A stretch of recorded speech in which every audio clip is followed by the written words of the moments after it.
All right, Justin. What is this? What episode is this? It's 31 or 32? 32? See, come on, man. You know, you got one job. You got one job to take care of, keep track of this stuff. People gets it. Yeah, tonight, we, a little different. Not a run-of-the-mill guest. Bundy's not here tonight. I got caught up. I had to go to Babe Ruth, South Boston. Babe Ruth won their second game, one more, and they win the first title South Boston has won, hopefully, in 13 years. So let's fucking go on that. So Mr. Bundles was back home, and I did this last second because Justin's not going to be around, and I got to get a couple of these in because I've been skipping it. So tonight I got a special guest, my guy Hunter Weston, a real-life cowboy. A real-life cowboy.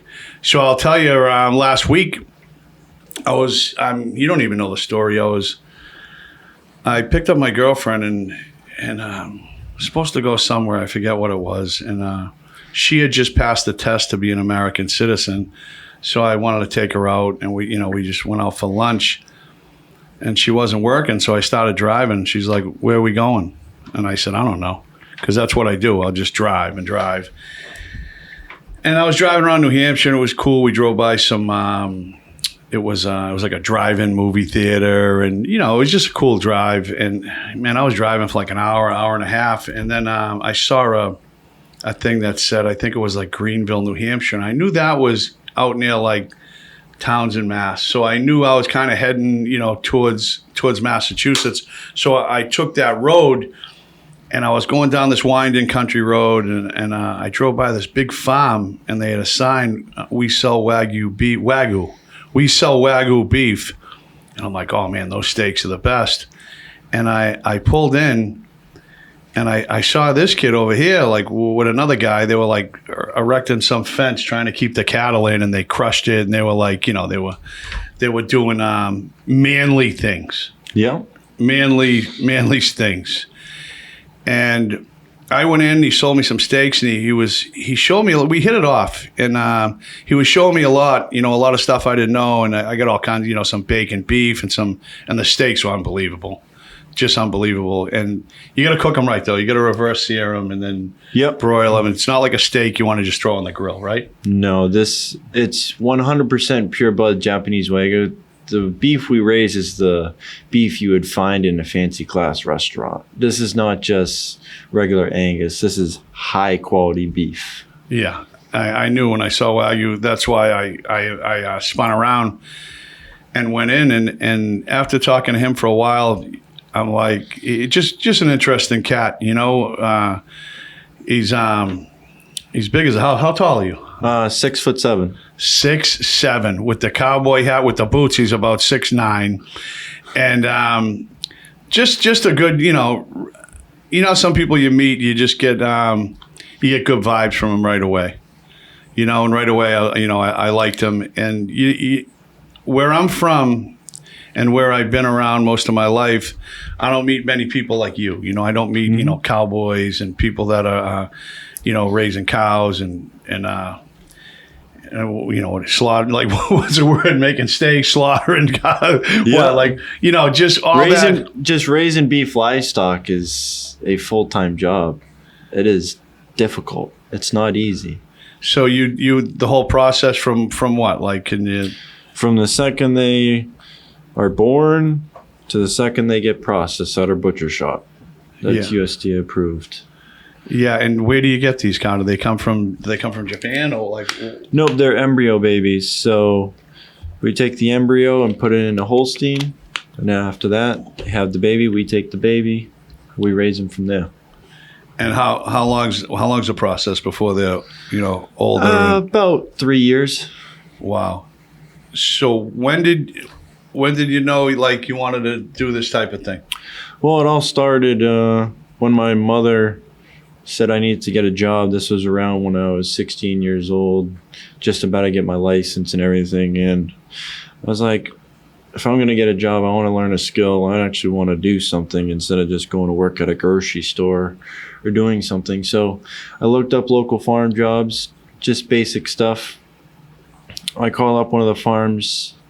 The Timberless Farm in Ashburnham, Mass. Very, very great people I worked with over there. I called them up. I told them I was looking just for some work, and they told me they would get back to me 3 months later, and they did. At that time, I was playing basketball because I was in Sizer school. I think I was in 10th or 11th grade around that time, or just a little lower. I was young at that age. North Middlesex? No, that's after I went to North Middlesex. I didn't go to the new school, but I just got transferred over to Sizer School in Fitchburg around the Rotary, the charter school. There's only about like 200 something kids in that class from 7th to 12th. It's pretty small. So what'd you go there for? I went there because when I was in school, I couldn't really focus that well when I was around a bunch of kids. And when I was younger, when there was like a bunch of kids in the classroom, and I was distracted very easy. I was the clown in the classroom. Yeah, I can relate. I like to make jokes. I didn't want to pay attention. I was the kid that was looking out the window like, man, what can I do in this world? I want to be someone. Yeah. School wasn't for you? No, I got through there. I graduated with a 3.4 GPA, and now I'm following my dreams as a full-time cowboy. So what was your first job on the farm out there? And where was it? Ashburnham, Mass. Ashburnham. It was just basic, like splitting wood, cutting grass, weed whacking, taking care of horses. And yeah, it just went off from there because after they were like, we don't have too much work for you for now. So then after that, I went to Mountain Lane in Temple, New Hampshire. Very great place. They have about 60 something horses there. It's a very good training place for people that are wanting to learn how to ride horses. For young kids all the way up to adults. They got plenty of horses to ride. And they got amazing people there that are very trained to help you learn. Did you grow up with horses, like riding horses and stuff? Is this something you did later? Nope. I started everything that I've done from scratch. So I had no rich parents, no handouts, no nothing. I made all my opportunities. I took every single opportunity. And I'm just going as I am right now. Well, I think the biggest thing, obviously it's always good. People can see, yeah, he didn't go to school, he did this, he did that. But I think the biggest thing is you're a hard worker, obviously. Oh, very. I work about 60 to 70 hours a week. And I don't mind it because I choose to do it because it's farming. So what time you get up and what time? I get up roughly right now because I am going to the gym. So I'm getting up around 7, 8 o'clock. I'm trying to get up a little earlier, but it's kind of difficult because I'm working from 8 till about 5 or 6. And then I come back to Hilltop. I got to feed all those animals again for their second feeding. And then I go shower, get ready, and go to the gym. By that time, it's kind of pretty late. Then I come back, make food, my protein shake, and it's pretty late because then I have about a 35 to 40 minute drive to the gym too. So it counts up the hours, but I think everyone has 24 hours in a day. So yeah, who makes the best fit? But I think one of the things you said it would be very difficult for me to do is try to go to the gym after work, right, Justin? Yeah, I gotta go before. Yeah, I mean, especially now, no question, I couldn't work all day and go to the gym. But maybe when I was younger, but I just think that's a tough assignment, especially working all day.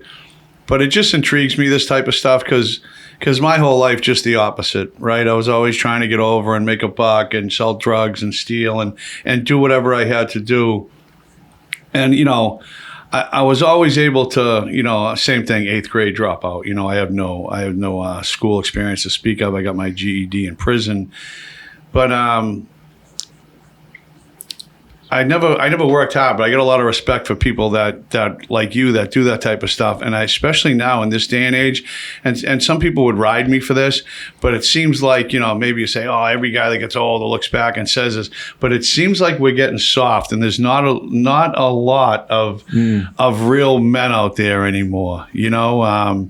Guys that are going out and earning their keep and supporting their family and just working hard, and you don't see a lot of it. And when the shit hits the fan, right? That's who does everybody look to solve these problems, And so when I met you, I was just like, wow, this kid's, he's very interesting, to me. And like I said, I don't bump into too many cowboys. Maybe we'll start doing the manly podcast. Once one out of every four, we'll have a real. I got one. I gotta come on. Mike Swans on Instagram. SWANZ. He's a good guy. He's a man's man. I gotta get him on soon. But when I was there at the farm, it was just. I don't want to keep beating a dead horse. But where I grew up, where I come around, it was just so cool. Like I was so glad I took that ride, and I went by there and then, you were showing me everything you got going on. I'll get into it a little more later. Obviously, I'll mention it on my Instagram, your business and selling the beef. So how did you get to this farm? And did you start like this, or do you work with someone else? Like, what's the deal with the selling the beef and stuff? Do you have a cut in it? Are you working with someone else? Are you trying to get your own farm? What's the deal? What's your goals? My goals in life is I raise beef livestock, so being a cowboy and getting all that experience. My big dream is being a full-time calf roper and just a roper in general, because I picked my first rope up at Tractor Supply because I wanted to rope really badly. So I went in, picked a rope up, went and started watching YouTube videos, picked up a plastic steer head, went to the farm, bought myself a square bale, put the steer head right in the bale, and started practicing until I figured it out for myself. And then a couple years after that, I had the opportunity to go to Jason Jurass's ranch roping clinic, where I learned the real basics of ranch roping, which was really amazing. So that's like lassoing. Yes, because that's what's going to retire my family. It's going to create a value. It's also going to show my kids, when I have my kids, that you can do anything in this world, because I started from nothing, meaning going off from the cowboy world. I'm from Townsend, Massachusetts, so there ain't no cowboys around that area unless you're driving at least 4 or 5 hours. Up into New Hampshire. Yeah. Yeah, it's very rural, Townsend, but like you said, you don't see cowboys around. I'd bet dollars to donuts that Justin's never seen a guy with a lasso on a horse, wrestling up some doggies, as they say. You ever hear the song Rawhide? Nope. Oh my God, we got to play that for you. Is it good? Oh yeah. So when you said, that's what you're going to do, like, how is that like a job? Like wrestling up, whatever with the lasso. What'd you call it? Roping. So you can do that by knowing where rodeos, roping clinics. I'll be a teacher because that's what I want to be. I always want to help other people, because in this part right now, any other person that's been a champion roper has had the time of just consistent back-to-back sitting with a plastic steer head, just going back and forth, just reps. When you ask for help, there's help out there, but it costs money for their time, and it's very difficult because roping is a skill. It is not easy. When I picked up my first rope, I wrapped the rope around my head so many times.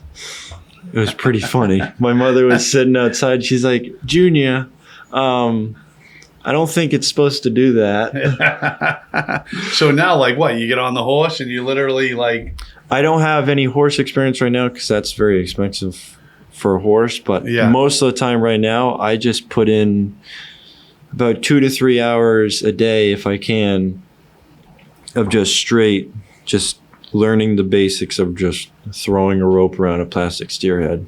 Just muscle memory, just back and forth, back and forth, back and forth. Yeah, repetition becomes retainment, right? Is that Yep. what it is? Pretty much, do something over and over. And so the selling the beef, what's the deal with that? Is this the farm you work for right now? Is that him? What's the company? What's that all about? The company name is New England Wagyu. I am the manager of Hilltop Farm, in Mason, New Hampshire. So I manage all the 75 animals that are on that farm and also take care of the ones on the big farm. So I'm the top hand and also the TMR specialist, which is abbreviated to total mixed ration, which is our feed other than grass. It's more of just two rectangle bales, 4 bins of brewer mash, The old brewer mash, Justin. You know that. water, grain, and vitamins. And we also have a nutritionist guy that's been to Japan 50 times. So Really? he's also been helping us because we also have the Japan recipe kind of that we feed to the cows also. So it also gives it the marbling, the taste, the texture, and also the healthiestness also. Because our Wagyu is healthier than Atlantic salmon.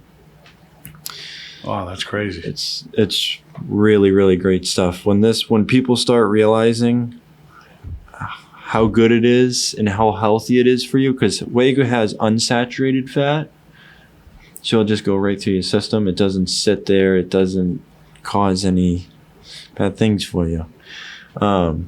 You eat a lot of steak, obviously. Yeah, I try to here and there. I won't go back to Angus because it tastes completely different. And it's, Really? You're it's spoiled. completely different. I will always eat Wagyu now because it's just you bite into the burger. It has so much juice in it. It has so much texture, the taste. All you need is just salt and pepper on it, and that's it. Yeah.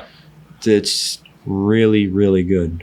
So You I was- bite into Angus, you get this bland taste where you have a bad aftertaste. It So just I was- doesn't taste good. I was telling some people, I was telling you when I went there that I get steak tips a lot and they're soaked in like marinade, like, it's all garbage, right? All this, they taste good. Some of them, I think they marinate them in Coca-Cola or something and they're delicious, right? They're so good. And a friend of mine got married last week. Shout out Musa, Crave brand. He's the Crave guy. And I went to his wedding and he sent me an invitation a few months ago. And I never, returned it to confirm I'd be going.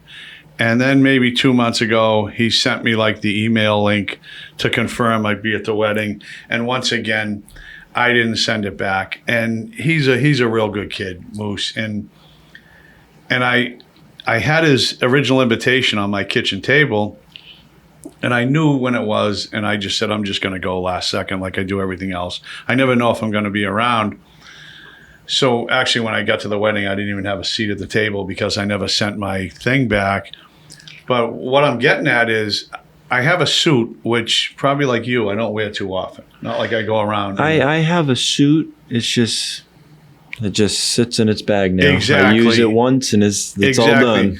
I always joke when I get the suit on, I say, last time I had the suit on, I got a 3 to 5 because the only time I wore a suit was to go to court or a funeral. So I had the suit. It's a nice suit, and I had it dry cleaned. So the day of the wedding, I call my girl. She comes over. I'm already like 2 hours late for the wedding. Now I'm like, I'll just go to the reception. Take the suit out of the bag. I go to put the pants on. I go to button the pants, Justin. It didn't work. No. There was no zip ties? There was no button in those pants. And I had worn this suit maybe a year ago. All right? And it wasn't even close. So I had realized a few people that saw me and they're like, people love to, when people don't see you for a while, they're just so happy to let you know you put on weight, Oh, do they just come up to you? Oh, And just go, yeah. Especially friends like that I grew up with. They love busting balls. Like, wow, you got fat. Hey, how much weight you put on? So I had been hearing it anyway. So now, like 2 weeks ago, I started going back to the gym. I hadn't been to the gym in like 2 months. So now I'm doing a lot of cardio. I'm eating beef, eggs. I just cut out the beans today because I try to cut out the carbs. So I'm eating better. I'm doing cardio. I'm drinking. I stopped soda. It's been like 3 weeks now without a soda. So I was already, back in the groove. And like I said, all the garbage I'm eating, like even the steak tips I'd eat are soaked in some sugary marinade and everything's garbage. Not everything, but a lot of stuff I'm eating is just sugar. Sugar's in everything, and I had to arrest it at least. If not, it's difficult to lose weight the older you get. But I'm eating a lot better. I'm drinking a lot more water. I cut out the soda, but the beef thing, it's not like I just read something and said I want to go on one of these. What did I mention earlier? What's that diet?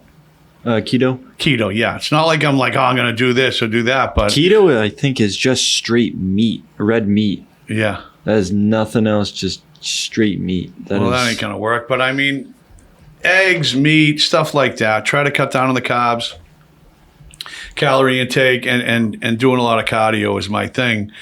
But just with the beef and everything, I'm trying to eat better, and I just think it's good, to eat more steaks. And when I went in there, 'cause I love steak anyway. I love burgers, steak, bacon. I'm a big red meat guy. Always have been.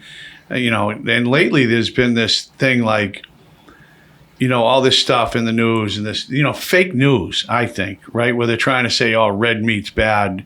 And it's almost like a crusade against it. And I think that is complete bullshit.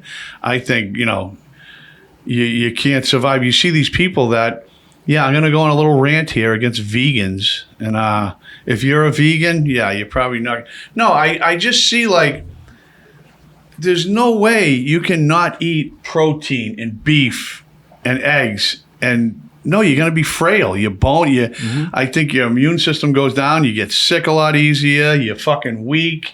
And you're not a manly man, as my guy Hunter Weston is here, right? What do you think about that? Yes, sir. No good, right? No good. You're gonna have the whole food chain just in there. You're gonna have your meats, your vegetables. You're gonna have everything included. Yeah, meat and potatoes guy. Yeah. So I just got my. I was talking to my nutritionist guy for the gym to see what I was gonna do for my eating schedule.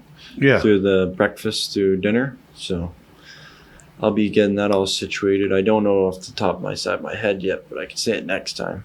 How old are you now, Hunter? I am now 22 years old. 22. Today is my birthday. I turned 22 at 6:30, I think. Get the fuck out of here. Yeah.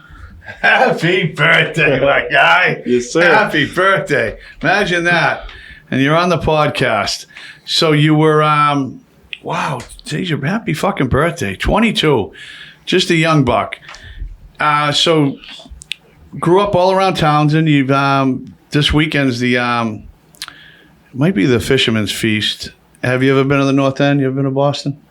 I've been to Boston, but I really haven't been to Boston. I've just been to like here and there places kind of thing. Yeah, well, I'm going to put you on to a few places, all right? You know what I mean? Perfect. We're going to broaden your horizons. We're going to get you off the farm and into the city one of these days, maybe this weekend. So every year, the North End is an Italian enclave, I should say, right? You like that word, just enclave? It's an Italian section of Boston, the North End, that goes back to the, I don't know how long, Jesus, early 1900s, where most Italian immigrants, when they came to Boston, they usually settled in the North End or East Boston. Those are predominantly Italian neighborhoods, hence the best food in Boston because those Italians, One thing you don't hear, like, my grandparents, everything were Irish and parents, and you don't hear about, oh, let's go out to eat. Let's go have Irish food. No, you'll know, like, what the fuck? Italian food is, I like Chinese food, but that's not even Chinese food, these restaurants around here. They're like Polynesian, but yeah, so Italian, every August, every weekend they have like a religious feast in the North End where they bring out the statue, whether it's St. Anthony, Madonna, or the Fisherman's Feast, and it's just like it's like a religious thing, and it's a celebration, and they have all the food carts out, and it's a really good time. It's really impressive, and yeah, we got to get you down there. We got to bring the cow. It's going to be like Crocodile Dundee. I think this guy. I'm gonna be. You ever see the movie Crocodile Dundee? No. That's another one on the list. You're gonna have to listen to Rawhide and watch Crocodile Dundee. But yeah, yeah. So we gotta take you into the city. You ever been to a Red Sox game or anything? No, No. I haven't. It's just Celtics? No. That's a no. We already know. You gotta hesitate. Nope. So listen, Hunter. We're gonna. Yeah, I see a project in this. So, yeah. Don't you? Yeah. Like, Little vlog series. yeah, a little. I mean, I've never done a vlog series, but yeah, maybe. That's gonna be dope. I got a GoPro. We can just sit there and go like this all around town. It's there gonna you be go. fun as hell. There you go. So now growing up, who's around now? What do you got for family around there? My mother, my stepfather, my my little sister and brother, my big sister, and my two brothers, my grandparents, and all Sounds my like a pretty friends. big family. Oh yeah. Sounds like a big family. I have a friend from Townsend. He's a good friend of mine, Joey Fanchulo, a good friend of mine from Lowell when we were younger, got in a lot of trouble. He's no longer with us. Rest in peace, Mike Stanovich. He was one of my closest friends, and he, like me, got in a lot of trouble. And I was actually with him in a stolen car. I got out of the car, a chase ensued, and he got killed in the chase, and he was decapitated. It was a bad thing. He was out. The chase happened out in Winchendon. That's got to be out around your way. Yeah. Winchendon, Mass. And when he was a kid, his mother died of a heroin overdose, and his father actually gave her the fatal dose. And whenever he'd see his father, we were 14 or 15. His father was like a homeless guy. He'd jump out and he'd beat the fuck out of him. And it was he had a tough upbringing. And when we were in 8th grade, we were in and out of juvenile detention, and his aunt and uncle, who lived in Townsend, adopted him and tried to save him. And they saved his little brother Richard, who was heading for a lot of trouble. But I think Mike was already too far gone. Like with me, we were already starting to experiment with hard drugs, and we were already going to jail. We were 17 years old, but they did good. But I remember when he moved to Townsend, it was a place called Timberley Park, and we used to go there, and it was like no I go place there I'd for Halloween. Really, it was like no place I'd ever seen. Townsend, and he had all these new friends, and like I said, it was just so different from where I grew up. And one of his friends, the kid from Townsend, I know, Joe Fanchulo, he nicknamed him Frenchie, and to this day, he's probably 54, 55 years old, and everyone calls him Frenchie, and he's Italian. His last name's Fanchulo, and he's like, everyone thinks I'm French this day because you guys nicknamed me Frenchie. But I have a little, association with Townsend. I started going out there with him, 16 years old, and going to parties, and I actually got arrested. I went to a party and stole 3 fur coats out of a closet of a house he was in, and when we were young. But yeah, Timberley Park, Squannacook River, and it was a cool place. It's not far from Lowell. It's probably 30 minutes, 20 minutes. Yeah, I'm not really good with directions. And Yeah. It's not that far, but I started going up there on the weekends, and I remember when I was a kid, I never went fishing. I never did any of this stuff. Fishing is fun. Yes, if you have patience, fishing is a great thing. But if you don't, you sit there and you cast it, and you're like, "Come here, fishy." So I started fishing up there at Squannacook River, catching like trout. Now I'm 17, 18, and I'm selling a lot of white. And I started really getting into the fishing. Now I'm buying neoprene waders. Oh, I got stuff. So I'm going like the Squannacook River and the Nissitissi River and Pepperell. I'm going up there with him, and we're fishing for trout. And it was a new experience to me. And I, like anything else I do, I was doing it all the time. I loved it. I really enjoyed it, and I haven't done that in a long time. But just getting out in nature, and it's cool. It's nice. You sit there, you hear the birds chirping, you just enjoy it. So after I met you, and I put you on my Instagram story, you got a call from a few of your friends, did you? No, it was the first time when you walked into Hilltop. Everyone called me. He's like, "Dude, you're on. Was it Beanshooter? Ben? Is that what it is? Beanshooter, yes. You're on Beanshooter's snapshot story." I was like, "Oh, cool." It's like all of my friends sat there and said that. I got like 22 people there just sitting there saying, "Dude, that's so badass." He's like, it's like, "Oh, that's cool." And I was saying to my friends, dude, they're so badass. I met this fucking real life cowboy that was out, fucking wrestling doggies. No, you were setting up the fucking stockade fence, and all day you were building it with that young kid, and then you let the cows out, and they just trampled it, right? They just crushed it or something. That's mostly what they do. Yeah. So that was good, but yeah, going out to towns, and I like that area. It brings back memories. So when I was driving around her, I didn't know where the hell I was in New Hampshire, and then when I started seeing that, I didn't even know that farm I stopped at was Mason, New Hampshire. I didn't even know that. So does that border Townsend? It's very close. If you were in the driveway like this, you backed out and you go. Yeah, left. Yep. Yeah, that's the way I went. I drove through. It takes about, I think, 15 minutes to get to Townsend. It's pretty close. I actually stopped at like a farm stand in Townsend and got some corn and watermelon and a bunch of stuff when I was with her afterwards. And I got home and cooked some corn and had a steak. It was unbelievable. Wait till you try one of the steaks you bought. Oh, I did. It was delicious. Oh, yeah. So, Justin, what about you? You like the Wagyu? Love the Wagyu. Do you? Funny story, I had Wagyu burgers for the first time the other day, and I thought they were incredible. It was the best burger I ever had. Really? Yeah. Where was this? Oh, I bought Wagyu meat and made burgers. It was better than any burger I've ever made. It's unbelievable, right? Yeah, delicious. Mm-hmm. Yeah, I just had some too. I made some with my father last night out of that hamburger. It was unbelievable. Now when you bit into it, what did you taste? Like, did you? It was just like like I said, like you said, I didn't put a ton of seasoning, just salt and pepper. Mm-hmm. But it's just, I don't know how to explain it. It's just different, like juicy. Different, juicy, like it actually absorbs in your mouth. It didn't give you an aftertaste either, right? No, definitely not. It was like an enjoyable thing where you don't have to sip water after to wash it down. Like it washed itself down. Unbelievable. So what made you get the Wagyu burgers, Justin? Well, I keep saying Wagyu. Wagyu. I think what Diane said is you say the G first. It's Wagyu. Yeah. Wagyu is what it is. Yeah, Wagyu. I keep saying Wagyu. Fucking idiot I am, right?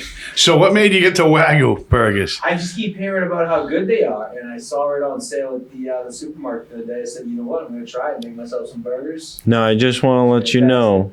Could have got the fake Wagyu, huh? That's fake Wagyu. All right.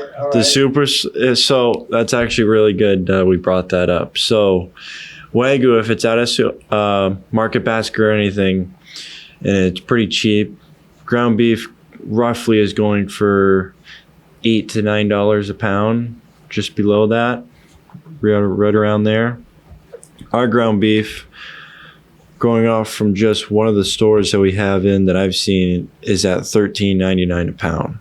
And that's real 100%. It's actually 99.9% real Wagyu. The Wagyu that's at the supermarket, or any beef that you see there, is a cross, which is an F1, which means that it's Angus and a Japanese cow put together. So both their semen's put together into a female cow. And basically at that point, you're eating Angus, but paying for the Wagyu value, which is very trashy, and they're lying to you at that point, and it's not good. That's why we're here. We're going to provide you with real stuff. We're going to provide you with the best service and everything out there. We have a USDA approved butcher shop. We have everything ready and ready to go out there. Yeah. So you're getting the food. You got fugazi. You got the half, and you got a cut. Yeah. You know, like like when you're getting the white off me, right? Trust me, you try our Wagyu, it's completely different because it's TMR fed. So we have a nutritionist way of feeding. So we feed with 2 rectangle bales, about 1,800 pounds of water. Then we do 5 bins of brewer's mash. We do about 1,800 pounds of grain. And then we do vitamins from Morrison's grain in Barnett, Vermont. That's from then we put all that together, and that mixes our total mixed ration, which when you see on our social media stories or any of our social medias in the feed bins, that's our food that we feed them. And we also allow them to be cows too. We don't stick them with taser rods. We don't like that. We let the cows just be cows. From the day they're born, from the day they're processed. They get grass and paddocks. They get their water. They get everything. We give them high top quality food, and we just let them be cows at that point. We just take care of them every day. My job is to take care of them, keep an eye out for any of them that are sick, that are in pain, their coats, anything that just looks odd. I'll go out, take care of them, bring them back in, put them through the chute, take care of them immediately at that point. Why, to make sure they don't like infect other cows, or like what's the deal? It's just to make sure, because when they get sick or hurt or anything, we like to do it immediately. We don't like to let it sit and wander and let it get worse. We just like to get it right on top of it. How often does that happen, do you think? Maybe a cow gets sick or something? Not often. It's just like us humans. It's nature. They're outside. We get sick here and there. They're going to get sick here and there. It's just Mother Nature at that point. They're outside. They got the weather, the grass, and everything. So it all just combines into that. They step on something. What's their Instagram? I know I got yours. It's Hunter_Weston, right? WSTON. What's your Instagram? Cowboy Weston is what it is. Cowboy Weston. So the other social medias are New England Wagyu and Hilltop Farm, Mason, New Hampshire. That's the other one. And we're also on all over TikTok. Diane has been has cooking videos on the New England Wagyu TikTok page, so you can check that out. She's an amazing cook. Cool. I will. So, now, did you ever hear of Hilltop Steakhouse? That's No. what I was thinking when you said Hilltop. Yeah, right? You ever hear of that? No. Wow. So Hilltop Steakhouse is a legendary steakhouse. You know, years ago when I was growing up, there weren't many steakhouses. And Frank Giuffrida's Hilltop Steakhouse in Saugus, it's just a New England staple, actually. They had like a cactus out front and the sign. And, you know, going there, you know, like I said, when I was growing up in the 70s, it was like a big deal going to that restaurant, like going to the Hilltop, you know. So I was thinking the same thing when I went there and I saw Hilltop. I was like, wow, I wonder if, you know, if there was some type of, you know, relation or correlation between this and the Hilltop Steakhouse, because you guys have steaks. And maybe there is some backstory. Maybe you guys supplied. How long have they been doing the steaks there? The steaks, we have a couple restaurants. We've shipped to New York, Florida, and that's mostly all on this sales team. I don't know too much. I don't want to give false information. Yeah. But we do have a couple places. The Maple Barn down at the bottom of Temple Mountain. How long have they had that business where they've been selling meat? Not that long? They've had this business for at least, I think it's now almost 10 years. All right. So There's that's a YouTube out. video out right now. It is called, look up on YouTube, New England Wagyu. You'll see the emblem of ours. And it's Sam and Diane, and they're on their couch and they're explaining everything. It's a very, very educational video, and you guys need to watch it because it's going to explain a lot of things that we do here. So It's also going to gain a lot of trust. when I put a little thing on yesterday that I was going to have you on the podcast, people were like, "Oh, give me his Instagram because I like steaks, I like Wagyu, and maybe I'll get some." So I think it's it's good. I mean, it can't hurt you being on here and being on my Instagram. More people are going to see it, and yeah, we can grow together because we work together. Yeah, it's amazing. I'll take you to the city. So I see you get the note. My father walks around with a notepad and a pen in his pocket, and I see you have that. What's that now? So this right here is a notepad and a pen. I have this right here. So when I'm feeding in the morning, I put their tag numbers down, and I also put to see like if any cow is limping, if any cow is their ears are down, they're not up, meaning they're getting sick or something's up with them where I need to keep an eye on them. Did you make a note about me when I went there that my ears stick out and I was walking with a slight limp? No. All right, good. Well, maybe it's all the way back. I know my father's the same. My father's so old school with the notebook and the pen like that. Well, it's simple and easy. Yeah. The social media thing where you can like sit there and type on like notes on your phone, but the thing is, your phone shuts off and there goes all that information. It's gone. Bye-bye. Yeah. You can't get it back. I like old school ways. Quick funny story. Another friend, a friend of that kid Frenchie's, and he's a friend of mine, Scotty. He ran a pizza place out there next to Townsend, maybe Greenville. What's the Townsend? What's next to Townsend? It's New Hampshire. Ashby, New Hampshire. Might have been Ashby. But this kid, listen to this one, Justin. Listen to this. Now this kid refused to get a cell phone. He finally got one like a year ago. He told me, he goes, Scotty has a cell phone now. Now I'm talking 6 months, a year ago. So one time, Frenchie has season tickets to the Patriots. So every year we go to about 3 games. He sells the other tickets. And we get on and they get smashed and do their thing. And I'm sober. I'm always the designated driver. And he's had season tickets for a while. So we get the whole thing set up. Well, we get the table set up, the cornhole, the grill. We get lobsters and steaks, and they do the whole tailgating thing. It's a whole thing, And one time we drive back and they're stiff, and it was raining, and it was a late game, maybe a late game, but maybe it was 4:00, and we didn't get out of the parking lot till 9, or midnight because you stay in the traffic on route. It's terrible. So we get all the way back to Lowell, and this kid, Scotty from Ashby, or wherever he lives out there, he's got Max, I forget, but whatever.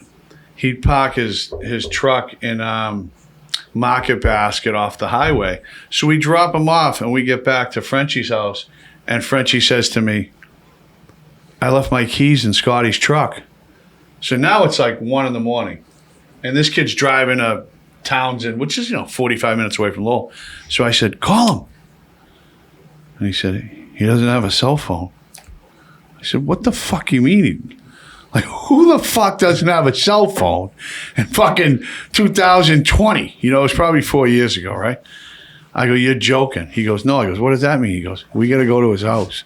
So it had been all day, the game. And yeah, so, I mean, we had no choice. The kid didn't have the keys to his house. We had to drive all the way there. Yeah, like 1:30 in the morning and get his friggin' keys so he could go home. But the point being is, this guy didn't even have a cell phone. And you with the notebook in your pocket. It's kind of like a throwback going out to this, well, like what you're doing. You know what I mean? And just it's just madness. But I'm not big with cell phones anyway. I very rarely look at my phone. It's so funny, Justin. I know. I don't need a phone. So the last couple of days, my Instagram has been going bananas. I don't know what's going on with it, but a lot of my videos on there are going viral at this moment. And last night I hit 181,000 followers, and just now I hit like 185,000 in like less than 24 hours. I got like 5,000, I think 5,000 followers in one day, that might be a record on mine. So that's growing. So I gotta be careful what I post because Instagram removes a lot of stuff. I might joke around with you breaking your balls. The next thing you know, they take down a post and what they do is they shadow ban you so nobody else can see you for like 10 days, and it just kills it. I've learned a little bit about it, algorithms, and when things are going good and all your videos are going crazy, and then when they just shut you down and it just kills you, it just kills you dead. So. Right now, I've been gaining a lot of traction, as they say, and I got some, a few companies reaching out to me that, want me to sponsor them for a few bucks. Not a lot of money, but it doesn't hurt. It's not like I'm out, fucking working on a farm or something. It's even if it ain't a lot of money. Like I always said, like you, if you're on a farm and then you get a little money over here and you do this on the side or this, a little here, it all adds up. It's you just take that and you just put it in a place where it's going to grow while you sleep. Exactly. It's like drops of water in a bucket. And, it's funny you said that while you sleep. I did that the other day. I have a small construction company where I do roofs and some siding. And I did a roof the other day, and it wasn't a big roof, but I have my guys all doing it, and I was up late. I was out, and I went home, and I slept from like 1 to like 4 o'clock in the afternoon. When you get older, you start taking naps. Someday, hopefully, you know this. So sometimes you just need to go take one. Exactly. It happens. My point is, Justin, you? I agree. All right, yeah, nap. But now sometimes you need a nap. So I went home and I got up and they finished the roof in like one day, and and I got paid, and I was just like, wow, I ended up, making a few bucks. Like for one day, I did good, and I'm like, that's the key. I made money while I was sleeping today. Like if you can figure out how to do that. You just got to sell products. Yeah, it took me till I was in my 40s. You're working hourly. Yeah, punching a clock, working for someone else, it's tough. But it's like being on vacation. When you're on vacation and I get a job or I'm collecting rent or something, I say, wow, even if it's not a lot of money, I'm making money while I'm on a boat in Colombia with some friends, or while I'm sleeping. And that's the goal. I remember seeing Warren Buffett or something one time, and he said, the goal is to make money while you're sleeping. If you can figure out how to make money when you're sleeping, you're going to be all right. Yeah, because then you won't have to work until you're dead.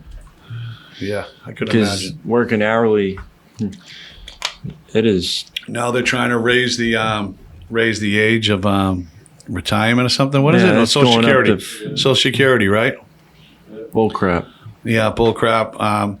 Politics, I'm already sick of it, man. I'm sick of it. I can't believe it's going to be until November. And the way it's looking, I don't think Trump's going to win.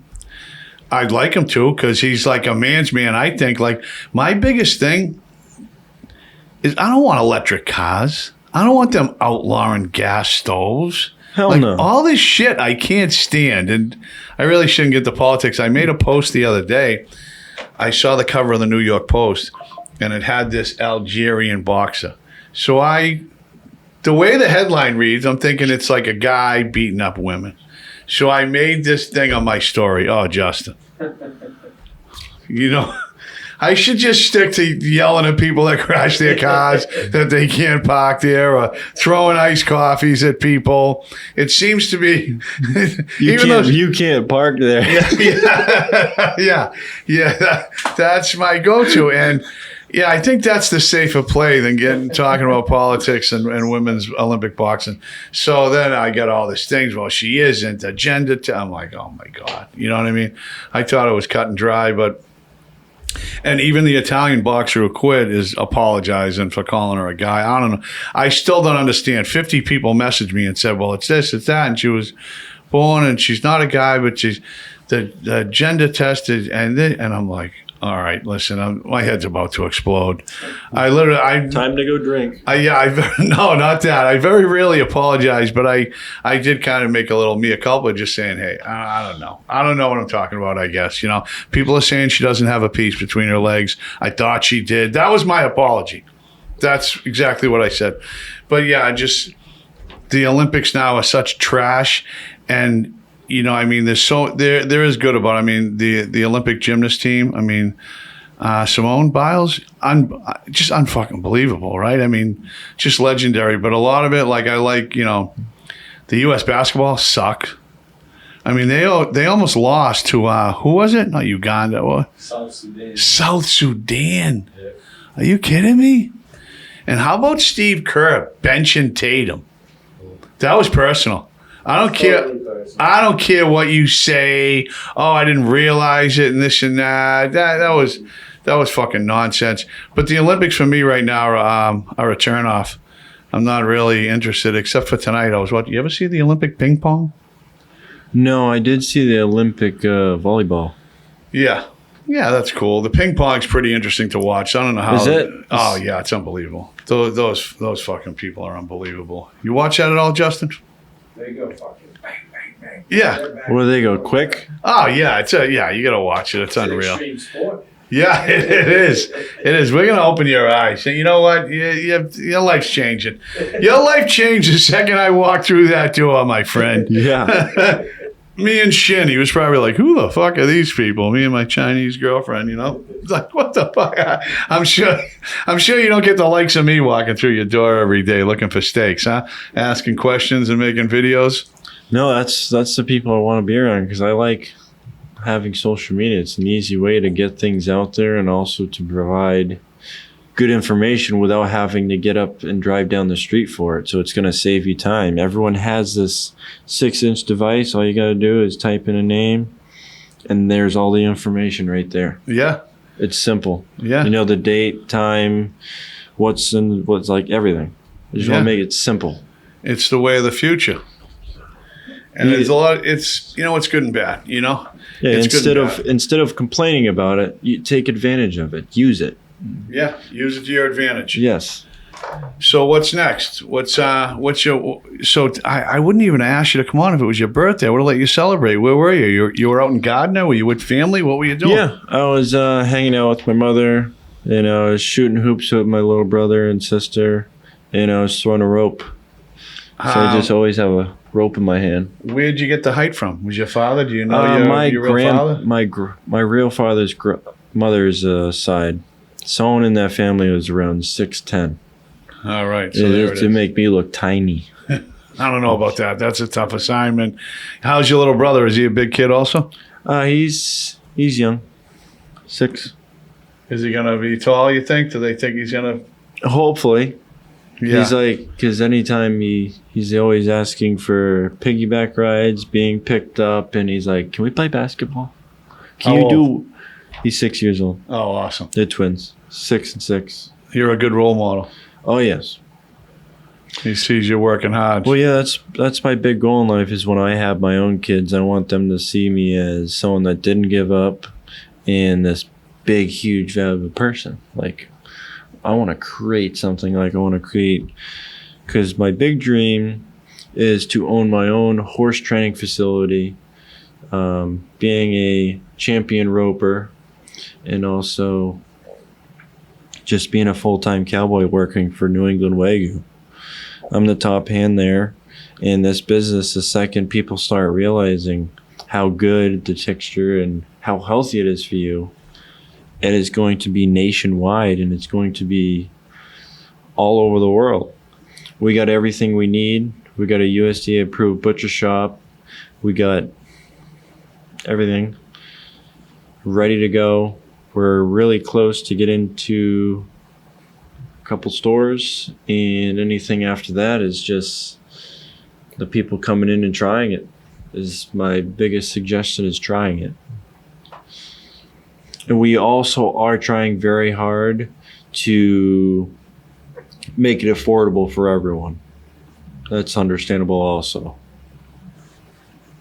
Did you like when I put you on Instagram the other day with the what was the song, Cowboy? Yeah, that was badass.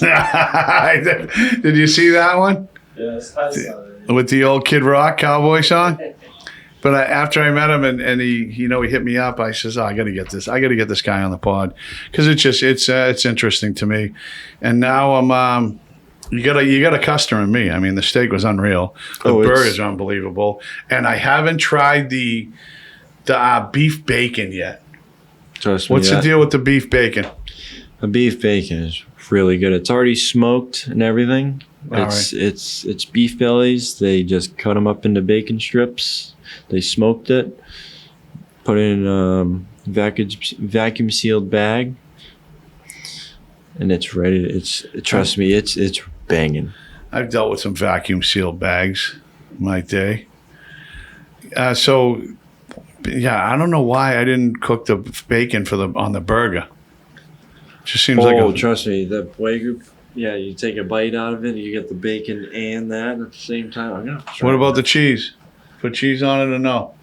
For the first time, just try the burger, but the second time, try it with cheese. Just try it like a regular burger. But See, because that's the thing. When I made the burgers the other night, I just said to my father, "You got some cheese," and what does he throw on it? he threw mustard, like No, he just threw the cheap orange cheese. oh, it's like the plastic looking stuff. Dude, it didn't even melt. The burger was about 110 degrees, right? Sizzling in the pan. I come out, he's got these. I go, where'd you get this fucking welfare cheese, right? He's got it on the burger. It's still in the frying pan. The cheese is not. It looks like I could have peeled it back up and put it back in the fridge. It didn't even melt. So I think I dropped the ball there. Next time I'm not gonna put any cheese on it, but I'm gonna go there this week and get some more steaks. And what else they got besides beef burgers, steaks, and bacon? Well, that's basically.